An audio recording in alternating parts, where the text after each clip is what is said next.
ಅಲ್ಲಿ ನಾತಾಲ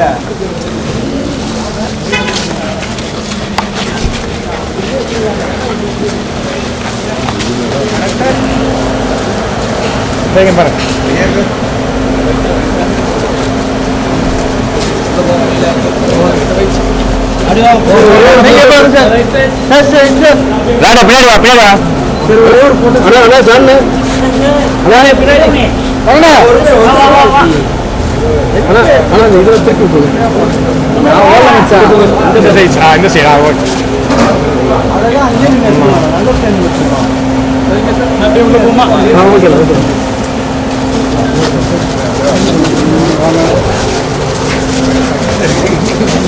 அடிக்கடி சொல்லிட்டே இருப்பாங்க.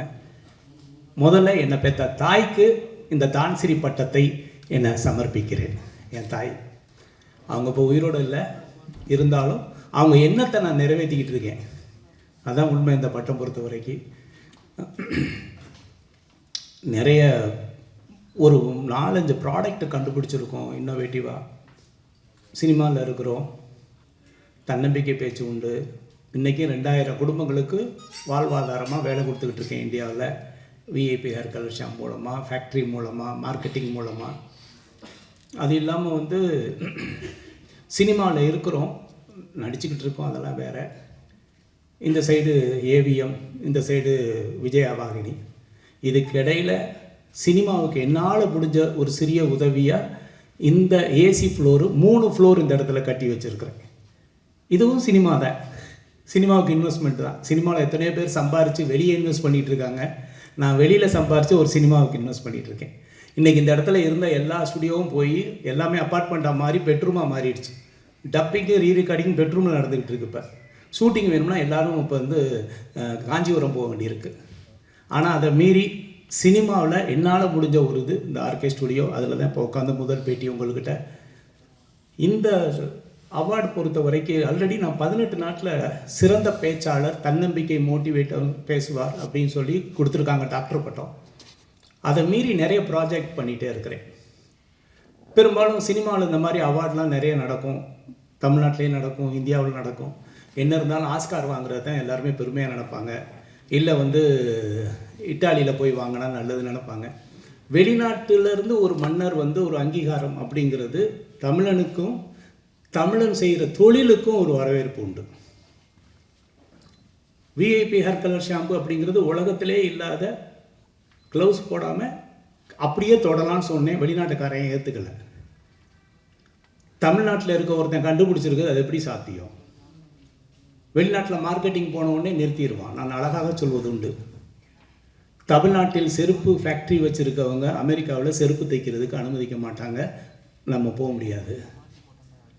ஆனால் அமெரிக்காவில் செருப்பு தைக்கிறவன் இந்தியாவில் என்ன வேணாலும் பண்ணுறதுக்கு அனுமதி உண்டு. அப்படி நம்மளை அலோவ் பண்ணுறதில்ல. உங்கள் கண்டுபிடிப்பா, இந்தியாவில் கண்டுபிடிச்சிருக்கீங்களா? அதெல்லாம் இல்லை. அப்படி என்னால் வந்து உலக வரங்களை போராட முடியலை. நீங்கள் க்ளவுஸ் எல்லாம் பயன்படுத்தலாம், கண்டுபிடிச்சிருக்கேன். இந்திய அரசாங்கம் 20 ஆண்டுகள் எனக்கு பேட்டர்ன் கொடுத்துருக்காங்க, இன்டலெக்சுவல் ப்ராப்பர்ட்டி அப்படின்ட்டு. சர்டிஃபிகேட் காமிச்சா கூட ஒத்துக்கலை. என்ன பண்ணால் தான் ஏன் ஒத்துக்குவீங்கன்னு கேட்டால், இல்லை சார் அது இந்தியா, சைனா அதெல்லாம் அப்படிங்கிறான். அப்போது ஒரு முடிவெடுத்து லண்டனில் போய் கின்னஸ் வேர்ல்ட் ரெக்கார்டு ஆஃபீஸில் அப்ளை பண்ணி, உலகத்திலே வெறுங்கையில் பயன்படுத்தக்கூடிய ப்ராடக்டை ஒரு தமிழனா ஒரு இந்தியனை நான் கண்டுபிடிச்சிருக்கேன், ப்ரூவ் பண்ணுறேன்னு சொல்லி 1000 பேர் தலையில் ஹேர் கலர் இது கிரே ஹேரோடு இருக்கிறவங்களுக்கு ஹேர் கலர் பண்ண வச்சு, வெறுங்கையில் பண்ண வச்சு, கையில் ஒட்டலைன்னு ப்ரூவ் பண்ணதுக்கப்புறம் தான் உலக மார்க்கெட்டில் நான் என்ட்ரி ஆனேன். ஏன்னா இன்றைக்கி இந்தியர்கள் தொழில் செஞ்சாலும் தமிழர்களாக இருந்தாலும் உலக மார்க்கெட்டில் அங்கீகாரம் கிடைக்கல. இந்த அங்கீகாரத்துக்கு ஒரு படிக்கட்டாக தான் இதை நான் பார்க்குறேன். வெளிநாட்டிலேருந்து ஒரு மனித தொழில் செய்கிறாங்க, ஒரு பண்ணுறாரு, இந்தாங்கன்னு சொல்லும்போது வெளிநாட்டில் போகும்போது நமக்கு ஒரு விசிட்டிங் கார்டாக இருக்குது. அதான் உண்மை. இதனால் நான் வந்து சாதிச்சிட்டேன்னு சொல்கிறத விட சாதனை நோக்கி பயணிக்கிறதுக்கு ஒரு பாதையாக இந்த தான்சிரி எனக்கு அமையும். கின்னஸ் வேர்ல்ட் ரெக்கார்டும் அப்படி தான். கின்னஸ் வேர்ல்ட் ரெக்கார்டு படைச்சிருக்கேன், கையில் ஒட்டாதுன்னு சொன்னப்போ எல்லோரும் வரவேற்றாங்க. ஒரு 25 கண்ட்ரியில் பிஸ்னஸ் பண்ணிக்கிட்டு இருக்கேன். ஆமாம், பிஸ்னஸ் பண்ணிக்கிட்டு இருக்கேன். ஆனால் சினிமாவுக்கு ஒரு ஸ்டுடியோ கட்டி வச்சுருக்கேன். இங்கே பார்த்தீங்களா எவ்வளோ பெரிய ஏசி ஃப்ளோர் இருக்குன்னு. உண்மையை சொல்கிறேன். இப்போ ஒரு படம் பண்ணிக்கிட்டு இருக்கேன்னா ஒரு விலங்குகளை வச்சு குடும்பத்தோடு பார்க்குற படம். ஆல்மோஸ்ட் ஷூட்டிங் முடிஞ்சிருக்கு, விரைவில் ரிலீஸுக்கு வரும். சினிமா அப்படிங்கிறது என்னுடைய கனவு, என்னுடைய பேஷன். அதை விட சினிமாவில் நம்ம இருக்கோங்கிறதுக்கு நிச்சயமாக நான் ஒரு சேவையாக நினைக்கிறேன் இந்த ஸ்டுடியோவை. இதில் பிளாட் கட்டியிருந்தால் நல்லா கட்டியிருக்கலாம், நல்ல வீடு கட்டியிருக்கலாம், எல்லாம் கட்டியிருக்கலாம். ஆனால் இந்த கோடம்பாக்கம் அப்படிங்கிறது உலகுக்கே தெரிஞ்ச ஒரு விஷயம். சென்னைனாவே கோடம்பாக்கம் தான் பேசப்படுற விஷயம். நான் தான் வந்து காரைக்குடியிலேருந்து கனவு கண்டு கோடம்பாக்கத்துக்கு வந்தவன். எத்தனையோ இளைஞர்களுக்கு முன்னுதாரணமாக அந்த கோடம்பாக்கங்கிற பேர் இருந்திருக்கு. ஆனால் இந்த சினிமாவை கோடம்பாக்கத்தை விட்டு துரத்திட்டாங்க. இப்போ கோடம்பாக்கத்தில் இல்லை சினிமா. என்னன்னாலும் இருக்கணும்னு நினச்சி தான் இந்த ஸ்டுடியோ கட்டியிருக்கேன். ஆதரவு தாருங்க.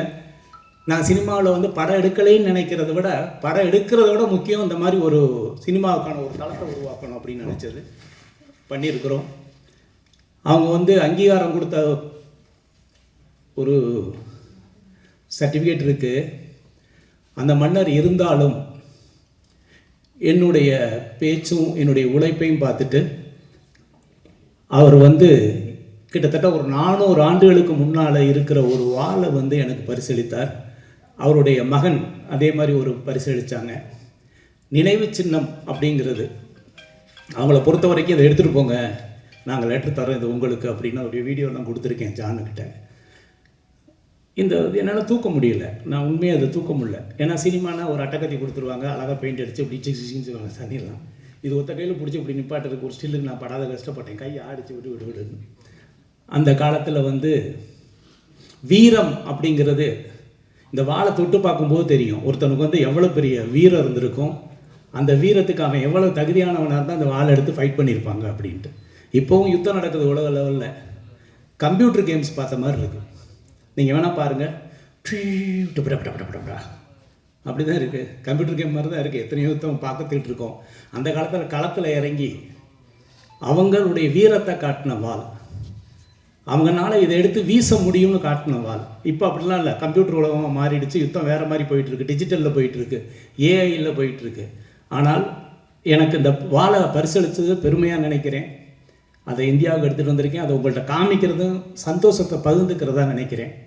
மகிழ்ச்சி. வேறு ஏதாவது நீங்கள் கேள்விகள் இருந்தால் கேட்கலாம். இந்தா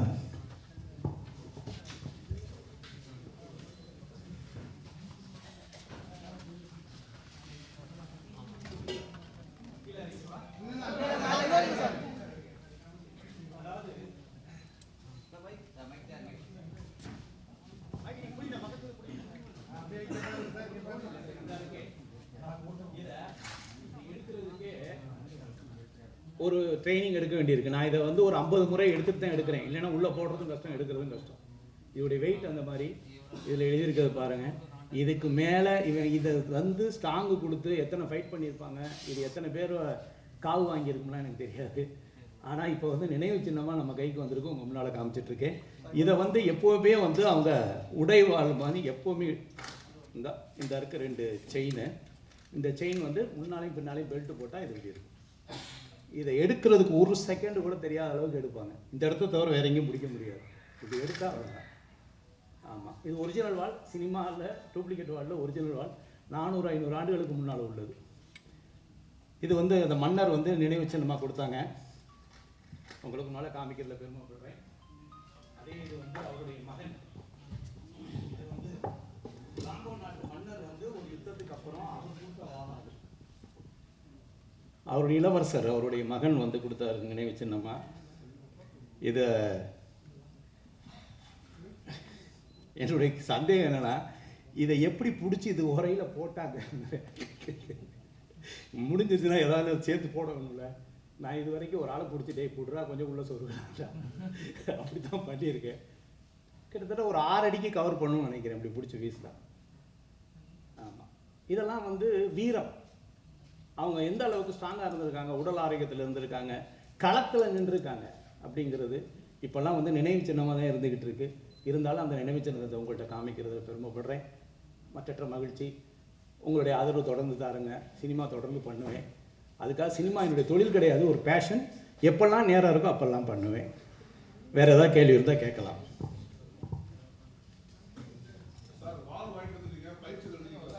அதாவது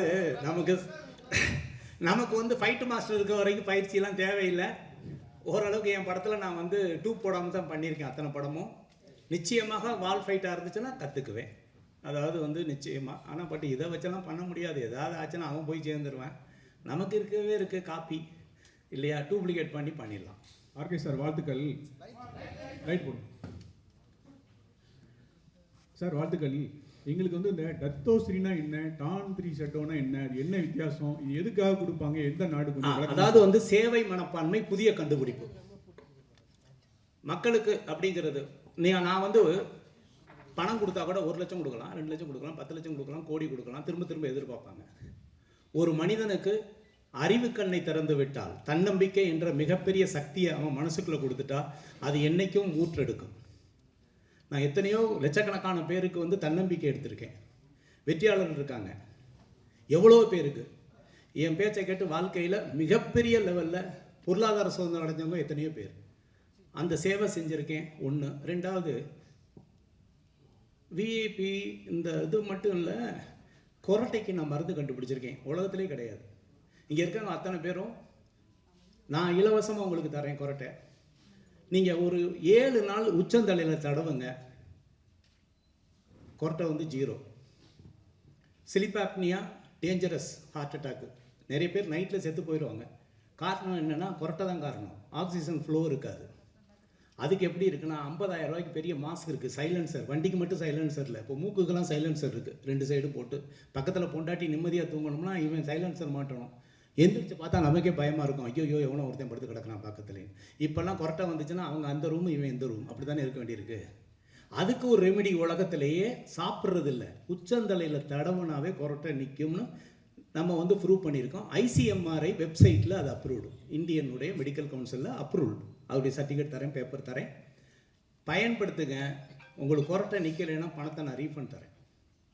உலகத்துக்கே சேவை செய்கிறாங்க. அதில் சொல்லியிருக்காங்க, நைட்டு உச்சந்தலையில் தடவடி படுத்திங்கன்னா உங்களுக்கு ஹார்ட் அட்டாக் வராது, ஆக்சிஜன் நல்லா ப்ரீத் பண்ண முடியும் அப்படிங்கிற அளவுக்கு சர்டிஃபிகேட் வாங்கியிருக்கோம். Clinically proven. அது கண்டுபிடிச்சிருக்கேன். இது மக்களுக்கான சேவை. விஐபி ஹேர் கலர் ஷாம்பு மக்களுக்கான சேவை. கொரோனா நேரத்தில் நான் நிறைய சேவை செஞ்சது, மாஸ்க் வாங்கி கொடுத்ததெல்லாம் விட, காலையில் எந்திரிச்சு ஒரு கஷாயம், அந்த கஷாயத்தை காக்கல் பண்ணி முழுங்கிட்டா இன்னைக்கு கொரோனா வைரஸ் வந்து உங்கள் மூக்குலையும் உங்கள் தொண்டையிலையும் அஃபெக்ட் ஆகாது அப்படின்னு. அதுவும் ICMRI அப்ரூவ். இங்கே வந்து செட்டிநாடு மிஷன் இருக்கு இல்லையா, அங்கே கிட்டத்தட்ட 2000-3000 பேருக்கு கொடுத்து அப்ரூவல் பண்ணி வச்சுருக்கிறேன். இந்த 3 கண்டுபிடிப்பும் மக்கள் சேவைக்காகத்தான் பண்ணதான். அதெல்லாம் பேஸ் பண்ணி கொடுக்கக்கூடியது தான் இந்த மாதிரி அங்கீகாரம். சார், இது எந்த நாட்டில் கொடுத்தாங்க? இந்த விருது வாங்கினால உங்களுக்கு விஷா ஏதாவது சிறப்பு சலுகைகள் அந்த நாட்டில் உண்டா?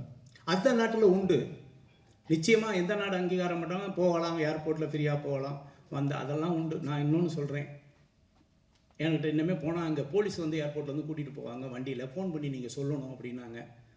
நான் அந்த மாதிரிலாம் எதையும் பயன்படுத்துறது இல்லை உண்மையாக. அவரை பொறுத்த வரைக்கும் அவ்வளோ வயசானவர், பார்த்தீங்கன்னா தெரியும். அவர் வந்து அங்கே நிறைய மக்கள் சேவை செஞ்சுருக்கிறாங்க. இது வந்து பிலிப்பைன்ஸ் நாட்டில் ஆச்சேன்னு சொல்லிட்டு ஒரு நாடு. அங்கே சுனாமி வந்து 3 லட்சம் பேர் செத்து போயிட்டாங்க. 3 லட்சம் பேர் அடித்து எடுத்துகிட்டு போயிடுச்சு. அப்படியே நடுக்கடலில் நின்ன ஒரு கப்பல் வந்து, இப்போ சென்னையில் எப்படி பாண்டி பஜார் பனங்கல் பார்க் இருக்குது, அப்போ மெரினா பீச்சிலேருந்து பனங்கல் பார்க்கில் ஒரு கப்பல் வந்து நின்னா என்ன இருக்குமோ கற்பனை பண்ணி பாருங்கள். அது மாதிரி அவங்க நாட்டில் நடு ஊருக்குள்ளே வந்து ஒரு கப்பல் வந்து இருக்குது, சுனாமியில் மிதந்து வந்து. அந்த மாதிரி பாதிக்கப்பட்ட இதுக்கு நான் அப்போவும் கொஞ்சம் சேவை செஞ்சேன், அவங்கள்ட்ட சொல்லி ஹெல்ப் பண்ணேன் அந்த நேரத்தில். அப்போலேருந்து எனக்கும் மன்னருக்கும் தொடர்பு உண்டு. இதெல்லாம் எப்படின்னா, ஒரு ப்ராடக்ட் விற்க போகும்போது சந்திக்கக்கூடிய ஒரு விஷயங்கள், அதுக்கப்புறம் நம்ம யார், என்ன பண்ணுறோம், என்ன ஏதுங்கிற பழகிறத வச்சு அதை வச்சு தேர்ந்தெடுக்கிறது தான் இது. மகிழ்ச்சி. அடுத்து சார், நம்ம ஊர் ராஜாக்கள் பொன்னியின் செல்வன் அந்த மாதிரிலாம் கேள்விப்பட்டிருப்போம். ஸோ அவங்க வாழை தூக்கத்துக்கே அதுவே வெயிட் அதிகமாக இருக்கும். அந்த வாழையே வந்து அரசாங்கம் கைப்பற்றி அவங்க வந்து காட்சிப்படுத்தி வச்சுருக்காங்க, எல்லாருக்குமே தெரியும். ஸோ அப்படி இருக்கும்போது இது ராஜவாள், இந்த வாழை எப்படி உங்ககிட்ட கொடுத்தாங்க? இல்லை எவ்வளோ பணம் வாங்கினாங்க? அது மன்னிக்கணும். அதாவது வந்து இது வந்து அவருடைய சொந்தம், அவர் வச்சிருக்கிறது. மன்னர்கள் இன்றைக்கி எல்லாமே அவங்க வச்சுருக்காங்க. அவங்க நினச்சா இந்த இந்த இதை தான் கொடுக்குறாங்க. இது வச்சிருக்கிறத கொடுக்குறது, அவங்க வாங்கி கொடுக்குறது இல்லை. யாருக்கு யார் வேணாலும் பரிசளிக்கலாங்கிறதுல எந்த மாற்றமும் கிடையாது, பரிசளிக்கலாம். இன்னொன்று வந்து அந்த நாட்டிலையும் நான் பிஸ்னஸ் பண்ணிகிட்டு இருக்கேன், விஐபி ஹேர் கலர் ஷாம்பு. அதான் உண்மை. அவங்க பார்க்குறாங்க நம்ம வந்து ஆல்ரெடி டத்தோசிரி வாங்கியிருக்கோம், மேலும் இன்னும் ஒரு விஷயத்துக்கு ட்ராவல் பண்ணிகிட்டு இருக்கிறோம், இன்னும் பல விஷயங்கள் இருக்குது. அந்த ட்ராவல் பண்ணுறதுக்கு எனக்கு ஒரு படிக்கட்டாக இருக்கும். என்ன செய்யலாம்? இப்போ என்கிட்ட வந்து என்ன கொடுக்கலாம்? அவங்க ஒரு மோதிரம் போட்டு விடலாமா, இல்லை நகை கொடுத்து என்ன சாட்டிஸ்ஃபேக்ஷன் பண்ண முடியுமா? ஏதாவது யூனிக்காக ஒரு விஷயத்தை கொடுத்தா ஒரு இதாக இருக்கும், அவ்வளோதான். அதில் இதை கிஃப்டாக கொடுத்துருக்காங்க. ம்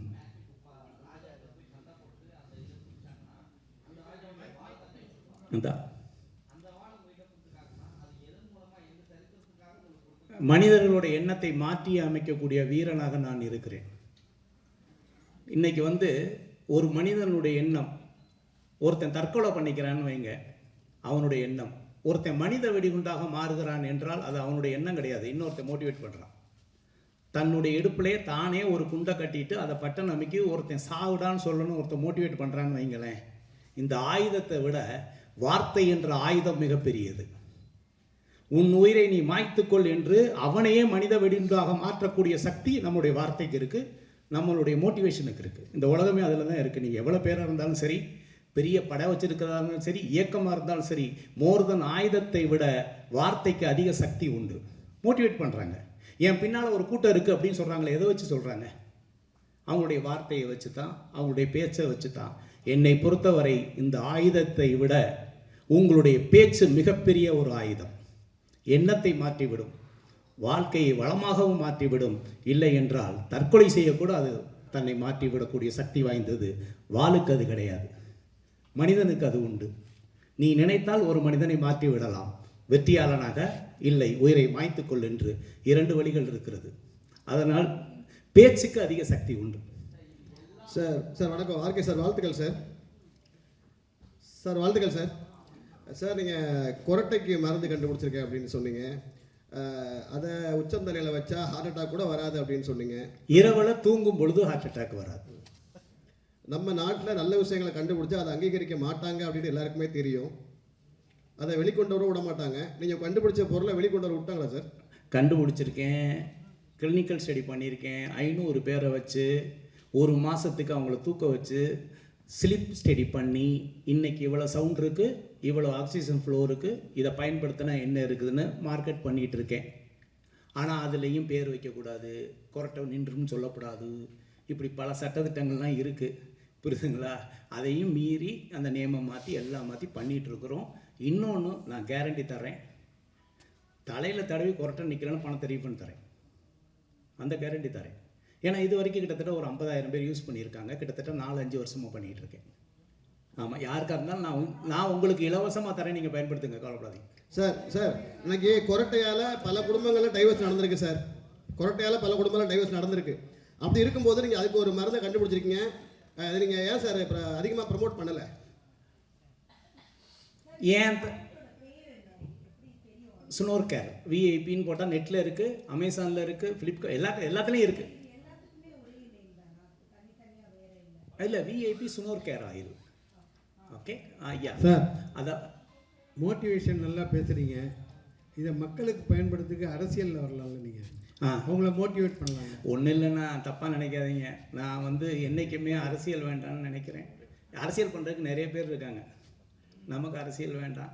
நம்ம தெரிஞ்சது என்ன இருக்கோ அதை செஞ்சுட்டு போவோம், தெரியாது நமக்கு எதுக்கு. சரி சார், உங்கள் குருநாதர் மாதிரியே மனுஷனை நம்பாமல் விலங்கு வச்சு படம் பண்ணுறீங்க, அதில் மனுஷர்கள்னு நடிக்கிறாங்களா? கட்டாயமான, அதாவது யோகி பாபு அவர்கள் இருக்கிறார்கள், தம்பி ராமையா அவர்கள் இருக்கிறார்கள், நாசர் சார் இருக்கிறாங்க, நிறைய ஆர்டிஸ்ட். நான் என் படம்னாவே எல்லா ஆர்டிஸ்ட்டும் பக்கத்தில் நிப்பாட்டிக்குவேன். என்னை கொஞ்சம் பார்க்கணுன்னா அவங்களும் இருந்தால் சேர்த்து பார்ப்பாங்கன்னு. அதனால் தனியாக மட்டும் ஹீரோன்னு நினைக்கிறது இல்லை, டீம் ஒர்க்குன்னு நினச்சி ஆர்டிஸ்ட்டு நல்ல பாப்புலர் ஆர்டிஸ்ட் போட்டு தான் பண்ணியிருக்கிறேன். இதில் ஒரு அனிமல்னால் ஒரு வீட்டில் வளர்க்குற நாய். உண்மையாக சொல்லணும்னா ஆணவ கொலை அனிமல்ஸையும் விடவில்லை. இன்னைக்கு ஆணவ கொலையை பற்றி எல்லாரும் பேசிகிட்டு இருக்கோம். பணக்காரன் வீட்டில் ஒரு நாய் இருந்தால் அந்த ஆணவ கொலை எப்படி இருக்கும், அதுதான் இந்த படத்துடைய கதை. ஓப்பனாகவே சொல்கிறேன். அந்த நாய் வந்து தங்கத்தட்டில் சாப்பிடுது, ஏசியில் படுத்திருக்குது. ஆனால் பெண் நாய். ரோட்டில் போகிற ஒரு ஏழையுடைய ஆண் நாய், அதுக்கு ரெண்டுக்கும் லவ் வந்துருச்சு. யோசிச்சு பாருங்க. இது எந்த அளவுக்கு ஒரு பணக்காரன் ரிவெஞ்சுக்கு ஆனான்னா, நம்ம மனுஷனை பற்றி பேசிகிட்டு இருக்கோங்க, அவன் வளர்த்த பெண் நாய்க்கு வந்த லவ்வுக்கு எதிரியாக மாறுறாங்க. அதாங்க கதை. சொல்லிட்டேங்க. ஆனால் படம் பாருங்க, நல்லா இருக்கும். எதுக்கு சொல்ல வரேன்னா, ஆணவ கொலை அனிமல்ஸையும் விடவில்லை.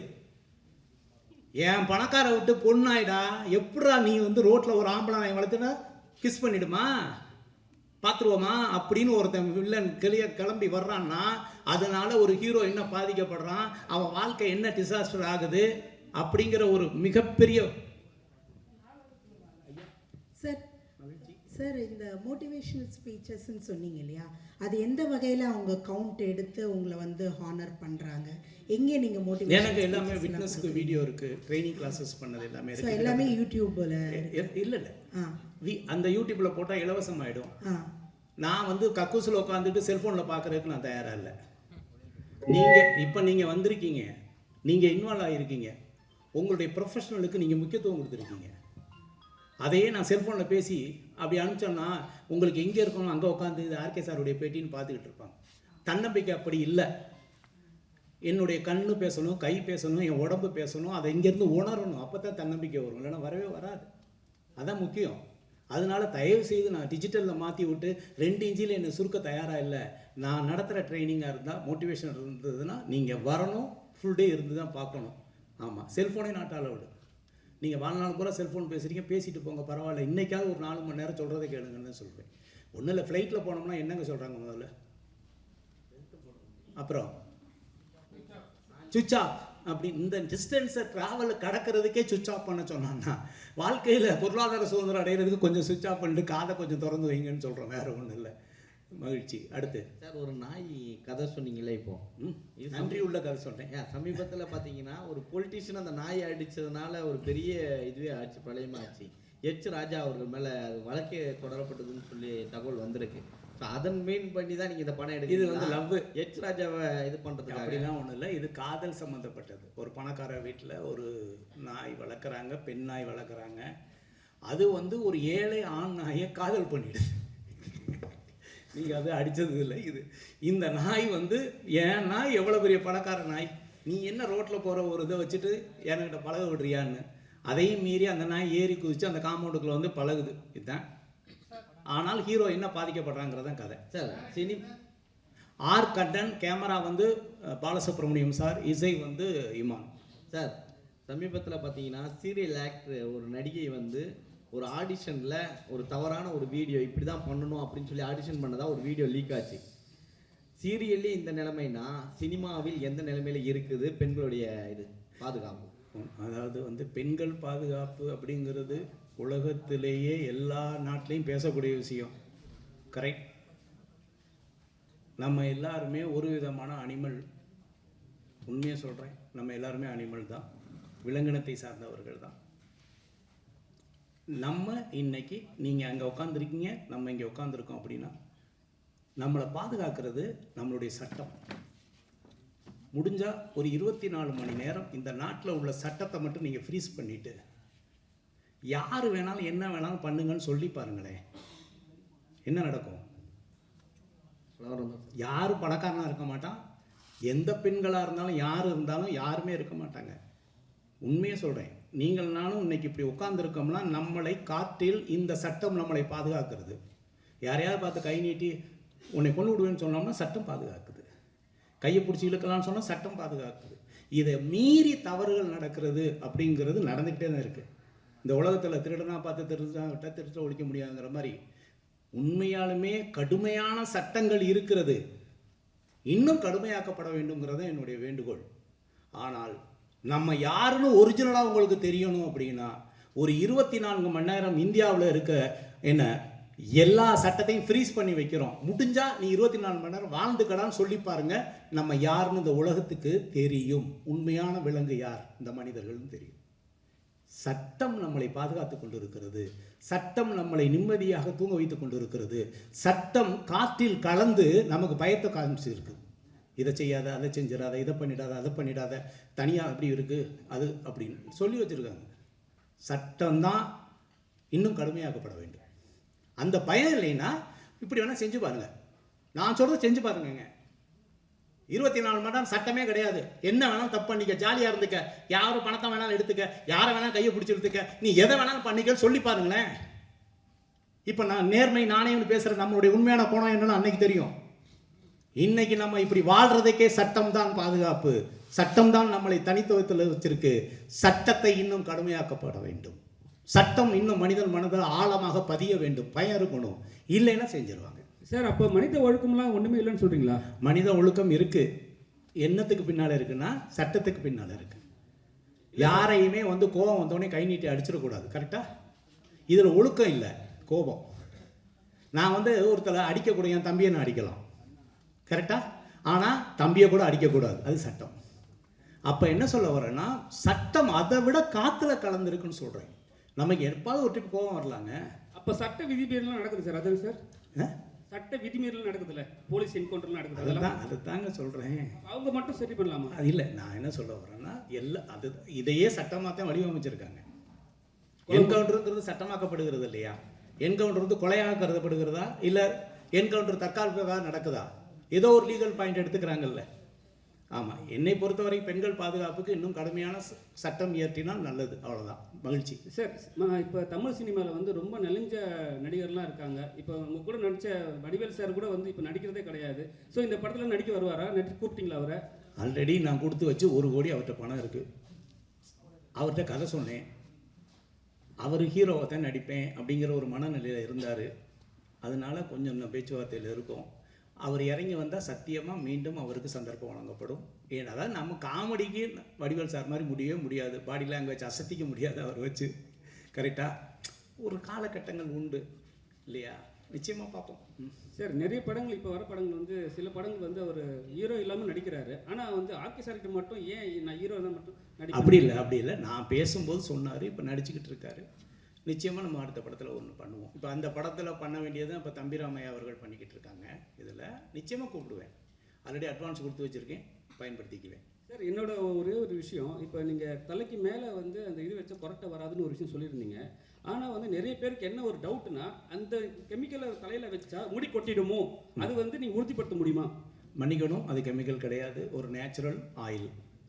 ஒரு இயற்கையிலேயே ஒரு மூலிகையிலிருந்து எடுக்கப்பட்ட ஆயில். இல்லை சார், நீங்கள் பேமெண்ட் ரிட்டர்ன் பண்ணி தரேன்னு சொல்கிறீங்க, அது நியாயமான விஷயம். ஒருவேளை முடி கொட்டுடுச்சுன்னா அதனால கொட்டாது. முடி வளர்ந்தால் வளருமே ஒழிய கொட்டாது. அதுதான் கிளினிக்கலி ப்ரூவன் அப்படின்னு சொல்கிறது. அதுக்கு தான் ஐசிஎம்ஆர்ஐ அப்ரூவல் கொடுத்துருக்கோம், டெஸ்ட் எடுத்திருக்கோம், எல்லா டாக்குமெண்ட்டும் வச்சுருக்குறோம். ஏதோ சும்மா சொல்கிறது இல்லை. பஸ் ஸ்டாண்டு பக்கத்தில் ஐயா வாசாமி வாசாமி இதை எடுத்து சாப்பிட்டு பாரு சாமி, சாமி நல்லா வரும் சாமி, நீ ஒரு 10 ரூபா கட்டி அப்படிலாம் சொல்லலை. கிளினிக்கலி ஆராய்ச்சி பண்ணி ப்ரூவ் பண்ணி அதுக்கு என்ன வேணா உலக லெவலில் போகும்போது சர்டிஃபிகேட் மட்டும் தான் பேசும். இல்லை சார், தமிழ்நாட்டில் வந்து எப்பவுமே ஒரு அரசியல் கட்சி தலைவர்களோ அரசியல்வாதிகளோ மட்டும்தான் வந்து வாள் கொடுத்து பழக்கம். ஸோ வாள் கொடுத்தாவே அவங்க வந்து ஒரு அரசியல் கட்சியில் போய் சேர்ந்துருவாங்க, இல்லை அரசியல் கட்சி ஆரம்பிச்சிருவாங்க. ஏதாவது நல்ல ஏன்னா வந்து நீங்கள் வந்து அப்போதில் நான் ஒரு 2021 நான் கேட்டிருக்கேன் அரசியல் கட்சிக்கு போகிற ஐடியா இருக்கான்ட்டு. நீங்கள் அப்பயே ஸ்டாப் பண்ணிட்டு போயிட்டீங்க. இப்போ ஏதாவது சொல்லுங்கள். வாழ்க்கையில் வந்து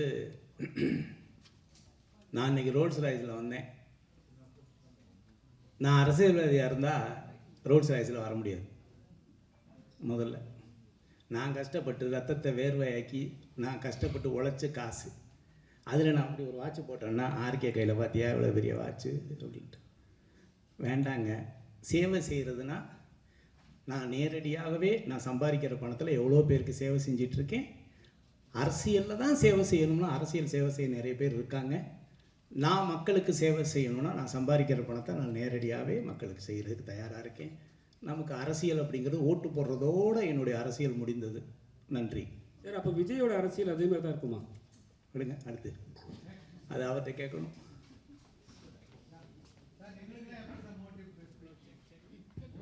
சார் நான் வந்து ஒன்று சொல்லவா, அதாவது ஜான் வந்து எப்போ சொன்னாலும் சரி ஒரு சார் நம்ம எதாவது அப்படி பண்ணணும் இப்படி பண்ணணும் எதாவது சொல்லுவார். நான் சினிமா ப்ரொஜெக்ஷன் முடிஞ்சு நான் தான் முதல் அந்த கிஃப்ட் கொடுத்து விட்டேன், வீட்டுக்கு தூக்கிட்டு போங்க சார். ஏன்னா அதுவே ஒரு மோட்டிவேஷன். உண்மையை என்னுடைய எல்லா படத்துக்குமே ஒரு கிஃப்ட் கொடுத்துருக்கேன், எல்லாருக்கும் கொடுத்துருக்கேன் இந்தாங்கன்னு. அப்போ வந்து அதுவே ஒரு மோட்டிவேஷன் தான். நீங்கள் போகிறீங்க, நீங்கள் சாப்பிட்றீங்க, படம் பார்க்குறீங்க, உங்களுடைய இல்லத்தரசியும் உங்கள் குழந்தைகளுக்கும் நீங்கள் என்ன சொல்ல போகிறீர்கள்? அப்பா அந்த படத்தை பார்த்துட்டியாப்பா, நீங்கள் மட்டும் எல்லாத்தையும் பார்த்துட்டு வந்துடுங்க, கரெக்டாக இல்லையா? முதல்ல சிந்தனை பண்ணேன், பரவாயில்லையா ஆர்கே படம் பார்த்தாருன்னா ஒரு கொடுத்து விட்டாங்க அப்படின்ட்டு. வீட்டுக்கு பயன்படுற பொருளாக தூக்கிட்டு போங்கன்னு சொல்லி தான் கொடுத்து விட்டேன். அதுவே ஒரு தன்னம்பிக்கையான விஷயந்தான். ஓகே, நீங்கள் உலகத்துக்கே உப்பு புளி பார்க்குற ஆளுங்க, கரெக்டாக இல்லையா? ஆமாம், எல்லாம் நக்கீரர் மாதிரி ஐயா எவ்வளோ தப்பு இருக்கோ அதை மன்னிச்சுட்டு எதை பார்த்து கொடுக்கணுமோ பார்த்து எழுதி கொடுங்கன்னு சொல்ல வேண்டிய வேலை தான் நம்ம இருக்கவே ஒழிய.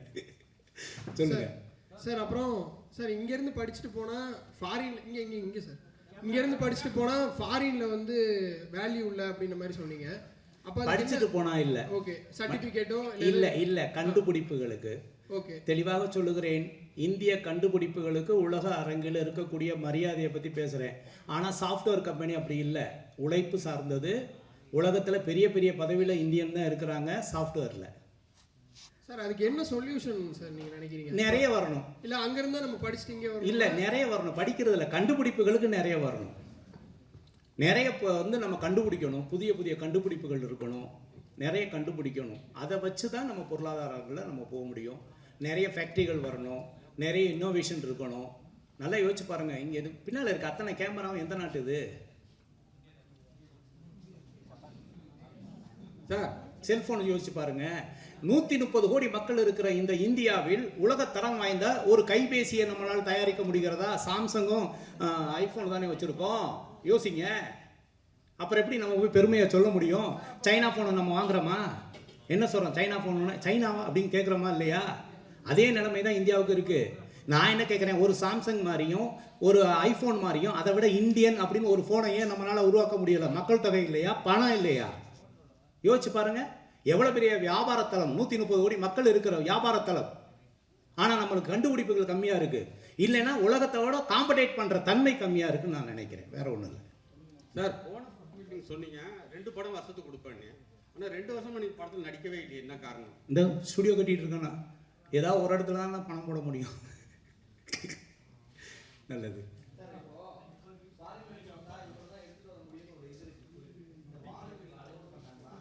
நீங்கள் வந்து வெளிநாட்டிலேருந்து கத்தி வாங்கின்னு வரலாம்.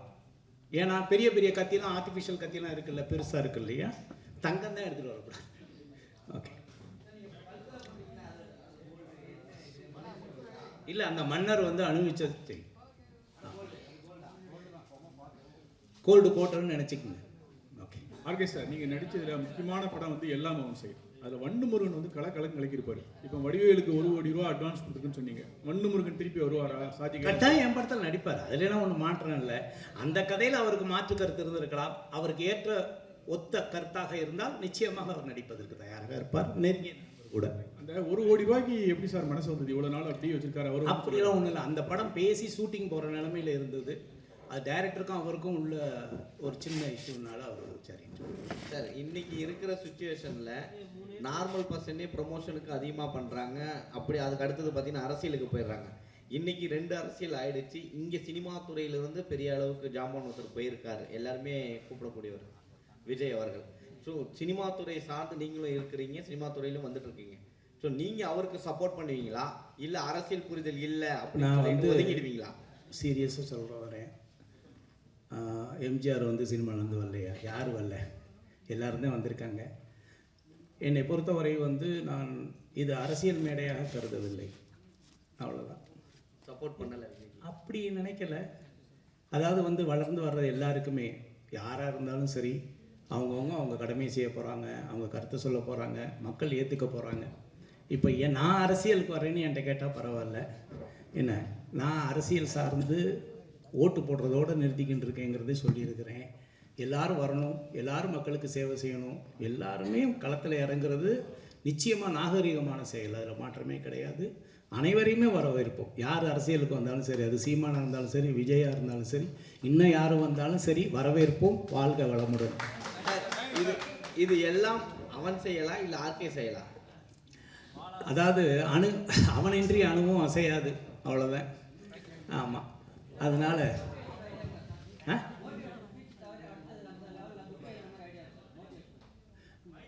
இதை வந்து கிட்டத்தட்ட ஒரு 15 ஆண்டுகளாக இந்த கேள்வி உண்டு. மேபி என்னுடைய கருத்து தவறாக இருக்கலாம். இந்த உலகத்தில் யாரெல்லாம் வெற்றி அடைய முடியும் என்று புத்தகம் எழுதினார்களோ அவர்கள் தன்னுடைய வாழ்க்கையில் சாதிக்க முடியாத ஒரு விஷயத்தை புத்தகமாக மாற்றி காட்டியிருக்கிறார்கள். இதையெல்லாம் செய்தால் நீங்கள் வெற்றி அடைய முடியும் என்று. என்னுடைய லட்சியம் வந்து புக் எழுதுவது அல்ல, சுயசரிதை எழுத வேண்டும் என்பதற்காக அந்த ஆர்கே போராடி கொண்டு இருக்கிறேன். என்னை பற்றி சுயசரிதை எழுதுறதுக்கு என்னுடைய தன்னம்பிக்கை வளர்த்துக்கணும், உழைப்பை வளர்த்துக்கணும், கண்டுபிடிக்க வளர்த்துக்கணும். ஒழிய நானும் வெற்றி அடைவது எப்படின்னு புக் எழுதிட்டேன்னு வைங்களேன், அது முடிஞ்சிடும், வேண்டாம்.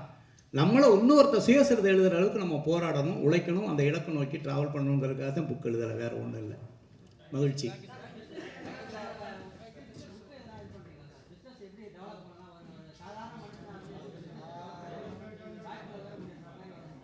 தொழில் வந்து எல்லாருமே வந்து சீக்ரெட் அப்படின்னா நம்ம காப்பி பண்ணிடலாம். தொழிலில் வெற்றி அடைகிறது வந்து சீக்ரெட் கிடையாது, மேஜிக். நகைக்கடை எடுத்துக்கோங்க, எல்லாமே 916 KTM தானே. ஒரு நகைக்கடையில் 2000-3000 பேர் உள்ளே நிற்கிறான், பக்கத்தில் உள்ள நகைக்கடையில் 4 பேர் உள்ளே போகல. நகை தானேங்க, நகை தானே. சீக்ரெட்டாக இருந்தால் நானே பிரிண்ட் அவுட் எடுத்து உங்களுக்கு கொடுத்துருவேனே, இந்த சீக்ரெட்டை பயன்படுத்துக்குன்னு சொல்லிட்டு. மேஜிக் ஆஃப் சக்ஸஸ்னு ஒன்று இருக்குது. இந்த தொழில வெற்றியாளர்கள் வந்து மேஜிக் ஆஃப் சக்ஸஸ் தான் பண்ணுறாங்க. ஒரு மியூசிஷியன் மாதிரி தான் இருக்குது. நம்ம கண்ணு முன்னால் ஒரு துப்பாக்கி எடுத்து முன்னால் ஒரு கண்ணாடி வச்சு இவன் கண்ணில் சுடுறான், கண்ணாடி உடச்சிக்கிட்டு போகுது, வாயிலிருந்து நீங்கள் சைன் பண்ண புல்லட் எடுத்து காமிக்கிறான். நம்மளாம் என்னடா கழுத்தை வெட்டி அங்கே வைக்கிறான், அந்த டேபிளில் வச்சு அங்கே கொண்டு போய் வைக்கிறான். நமக்கு முன்னால் கத்தி எடுத்து சொருகிறான், வெளியில் வர்றாங்க. ஆனால் நம்ம ஏற்றுக்கொள்கிற அளவுக்கு அந்த பர்ஃபார்மன்ஸ் இருக்கா இல்லையா, டீம் ஒர்க் இருக்கா இல்லையா.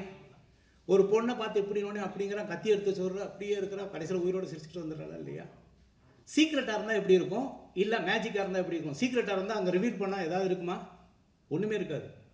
இந்த உலகத்தில் வெற்றியாளர்கள்லாம் மேஜிக் பண்ணுறாங்க, அது எப்படின்னு தெரியலை.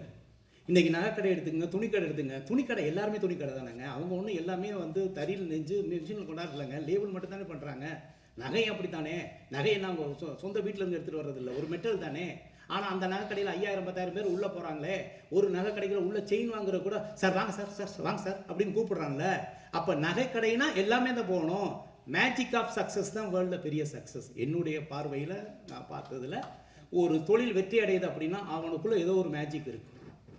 அந்த மேஜிக்கை மட்டும் கண்டுபிடிச்சிட்டோம்னு வைங்களேன், அது பெரிய சாதனை. சீக்ரெட் ஆஃப் சக்ஸஸ் கிடையாது, சீக்ரெட்டாக இருந்தால் சொல்லி கொடுத்துடலாம். முடிச்சுக்கலாமா? முடிச்சுக்கலாமா? சரி, இன்னொரு நல்ல சந்தர்ப்பத்தில் திரும்ப சந்திப்போம். நல்லது. அனைவருக்கும் நன்றி. மதிய விருந்து ஏற்பாடு செய்யப்பட்டிருக்கிறது. தயவு செய்து அனைவரும் அறிந்துவிட்டு செல்லும்படி கேட்டுக்கொள்கிறேன். நன்றி நன்றி நன்றி.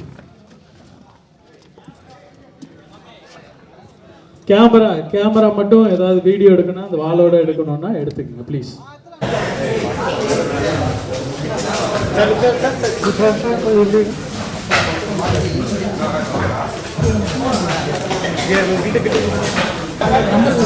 மூர்த்தி என்ன